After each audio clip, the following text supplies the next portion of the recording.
Stage Pass, Institute of Gaming. For more details, contact 70939659659.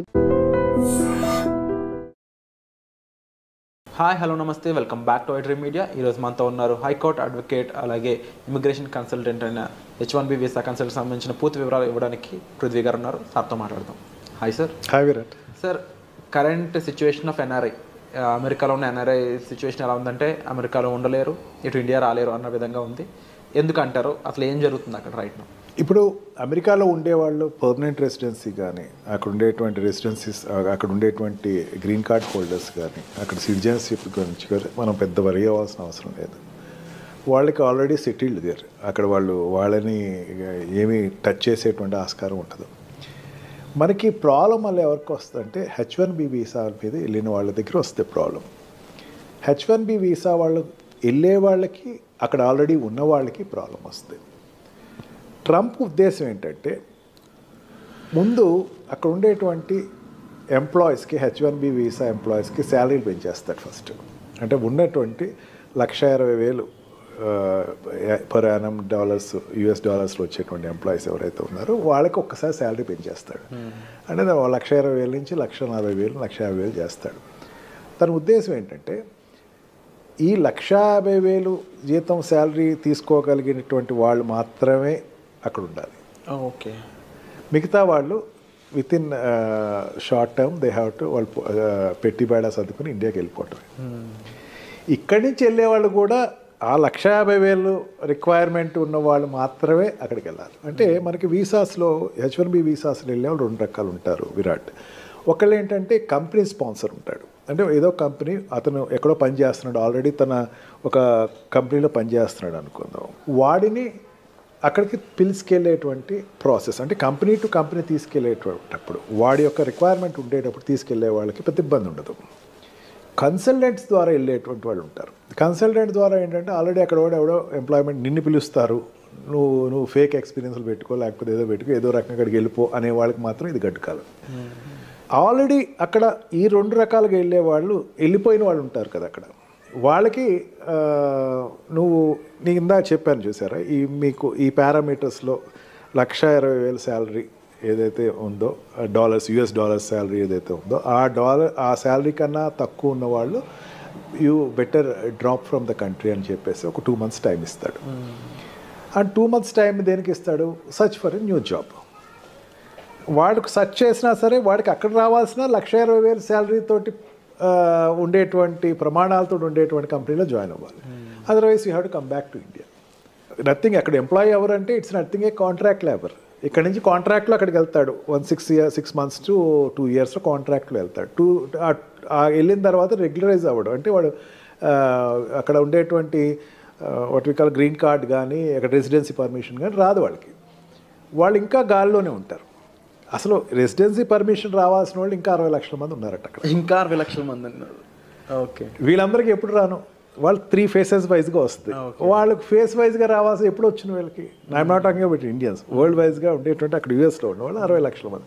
వీళ్ళందరికీ రావాలి. అక్కడ ఉండే గ్రీన్ కార్డ్ రావాలి. గ్రీన్ కార్డ్ తర్వాత సిటిజన్షిప్ అప్లై చేసుకుంటారు. గ్రీన్ కార్డ్ రాకుండా ఉండి H1B వీసా మీద ఉన్నవాళ్ళు అక్కడ ఉన్నవాళ్ళు, వాళ్ళలో చాలామంది లెస్ దాన్ $1,20,000 మాత్రమే ఉన్నవాళ్ళు ఉన్నారు. $1,60,000 పైన ఉండేటువంటి వాళ్ళు జనరల్గా సాఫ్ట్వేర్ కంపెనీలో ఉండేవాళ్ళు. మనకి ఏంటంటే సాఫ్ట్వేర్ కంపెనీ ఒకటే అనుకుంటే కనపడతాయి, ఇంకా చాలా సెక్టర్స్ ఉంటాయి. ఆ సెక్టర్స్లో ఉండేవి అక్కడ ఆల్రెడీ US లో లాంచ్ అయిన వాళ్ళు ఉన్నారు.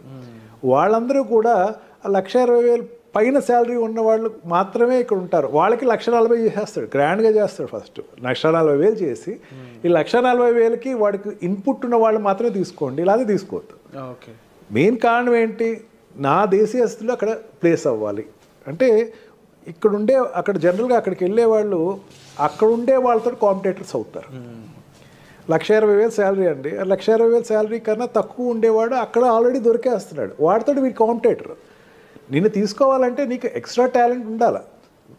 నీకు నీ పర్సనాలిటీ నువ్వు ఎంబోర్డ్ చేసుకోవాలంటే నీకు you must be an extraordinary person for US. నిన్ను తీసుకెళ్ళాలి అనుకుంటే ఆ రకంగా నువ్వు వెళ్ళిన వాళ్ళు చూడాలి అని చెప్పేసి ట్రంప్కు ఒక నిర్దిష్టమైనటువంటి ఆలోచన అయితే తీసుకొచ్చే అవకాశం ఎక్కువే కనపడుతుంది. ఈ రకంగా చూసుకుంటే వెళ్ళే వాళ్ళకి ఆల్రెడీ ఎగ్జిస్టింగ్ ఉన్న వాళ్ళకి కూడా కొంచెం ఇబ్బందులు అయితే ఖచ్చితంగా ఉంటుంది. బట్ ఒకటి నా స్ట్రాంగ్ ఫీలింగ్ ఏంటంటే మన ప్రైమ్ మినిస్టర్ తోటి ఆయనకు మంచి రిలేషన్షిప్ ఉంది. Of course. అని చైనాకున్న వ్యతిరేకత ఇక్కడ టార్గెట్ అంతా కూడా చైనా వాళ్ళ మీద ఎక్కువ టార్గెట్ ఉంది, కానీ ఇండియన్స్ మీద అంత ఎక్కువ టార్గెట్ అతనికి లేదు. ఓకే. ఖచ్చితంగా లీజర్ పీరియడ్స్ ఏదైనా ఉండే పెంచవచ్చు. అండ్ ఈ what we call for example ఇప్పుడు ఎకానమికల్గా చూసుకుందాం. ఎకానమికల్గా చూసుకుంటే అక్కడ ఇంపోర్ట్స్ ఏదైతే ఉన్నాయో చైనా నుంచి వచ్చేటువంటి ఇంపోర్ట్స్ని 60% ట్యాక్స్ పెంచే అవకాశం ఉందన్నాడు. అంటే చైనా నుంచి ఇంపోర్ట్ అయ్యేటువంటి వస్తువులన్నింటినీ కూడా ట్యాక్స్ పెంచే అవకాశం ఉంది. ఇప్పుడు అమెరికాలో ఎక్కువ చైనా గూడ్స్ దొరుకుతాయి మనకి. ఆ గూడ్స్ అన్నిటినీ 60% ట్యాక్స్ పెంచేస్తున్నాడు.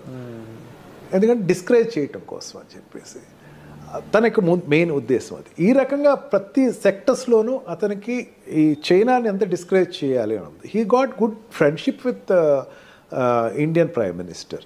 ఇండియన్ తోటి మంచి రిలేషన్స్ అయితే ఉన్నాయి. మెయిన్ ఏంటంటే చాలామంది అనుకుంటూ ఏంటంటే ఇండియాకి చాలామంది H1B వీసాలో ఇండియాకి వచ్చేస్తారు, లేకపోతే ఇండియా వాళ్ళు చాలా ఎఫెక్ట్ అవుతారు. కానీ మరి నాకు స్ట్రాంగ్ నమ్మకం ఏంటంటే ఇండియాతోటి రిలేషన్స్ ఎస్టాబ్లిష్ అయితేనే తనకి చైనాతోటి పోటీ పడవచ్చు. అంటే ఈ సౌత్ ఏషియన్ ఏరియాలో చైనాతోటి పోటీ పడే పెద్ద కంట్రీ ఇండియాయే కనపడుతుంది. ఇది ఇప్పుడు కాదు, ఫస్ట్ టర్మ్లో కూడా అదే అతను ఎక్స్పోజ్ అయ్యాడు. ఈ రకంగా చూసుకున్నా సరే ట్రంప్ ఉండేటువంటి తన పాలసీస్ అన్నిటినీ కూడా ఇండియా వైజ్కి వచ్చేసరికి కొంచెం లీజర్గా కొంచెం లీనియంట్గానే చూడొచ్చు. అందుకని అంత డ్రాస్టిక్గా మనకేం నష్టం రాకపోయి ఉండొచ్చు. బట్ వన్ థింగ్, కన్సల్టెంట్స్ నుంచి వెళ్ళేవాళ్ళు కాస్త జాగ్రత్తగా ఎక్కువ చూసుకుని ఫేక్లు తక్కువ పెట్టుకుని, ఫేక్లు కాకుండా ఒరిజినల్గా మీరు ఉండేటువంటి మీ ప్రజెంటేషన్ ఉంటే కనుక they will get benefited of it. Already అక్కడ ఎగ్జిస్టింగ్ ఉన్నవాళ్ళు కూడా ఇమీడియట్గా మళ్ళీ ఇంకో కంపెనీలో జాయిన్ అయ్యి ఇమీడియట్గా దాన్ని అతను what we call lean period ఏదైతే ఉందో ఆ పీరియడ్ నుంచి బయటకు వచ్చేసి వెంటనే ఇంకో దానికి ఎంప్లాయ్మెంట్ అప్లై చేసుకుని షిఫ్ట్ అయితే బెటర్. అదర్వైజ్ ఒక రోజు ఏదో ఒక రోజు ఒక పరిస్థితి వస్తుంది, where you have to come out of the country. But one thing, consultants నుంచి వెళ్ళేవాళ్ళు కాస్త జాగ్రత్తగా ఎక్కువ చూసుకుని ఫేక్లు తక్కువ పెట్టుకుని, ఫేక్లు కాకుండా ఒరిజినల్గా మీరు ఉండేటువంటి మీ ప్రజెంటేషన్ ఉంటే కనుక they will get benefited of it. Already అక్కడ ఎగ్జిస్టింగ్ ఉన్నవాళ్ళు కూడా ఇమీడియట్గా మళ్ళీ ఇంకో కంపెనీలో జాయిన్ అయ్యి ఇమీడియట్గా దాన్ని అతను what we call lean period ఏదైతే ఉందో ఆ పీరియడ్ నుంచి బయటకు వచ్చేసి వెంటనే ఇంకో దానికి ఎంప్లాయ్మెంట్ అప్లై చేసుకుని షిఫ్ట్ అయితే బెటర్. అదర్వైజ్ ఒక రోజు ఏదో ఒక రోజు ఒక పరిస్థితి వస్తుంది, where you have to come out of the country. చూడు సార్, తప్పకుండా ఈ పరిస్థితులు అనేవి ఏ విధంగా వెళ్ళబోతున్నాయని చూడాలి. దీనికి సంబంధించి మీకు ఎటువంటి హెల్ప్ కావాలన్నా సరే డిస్ప్లే అవుతున్న నెంబర్స్ కాల్ చేసి సార్ని మీరు కన్సల్ట్ చేయొచ్చు. Thank you so much.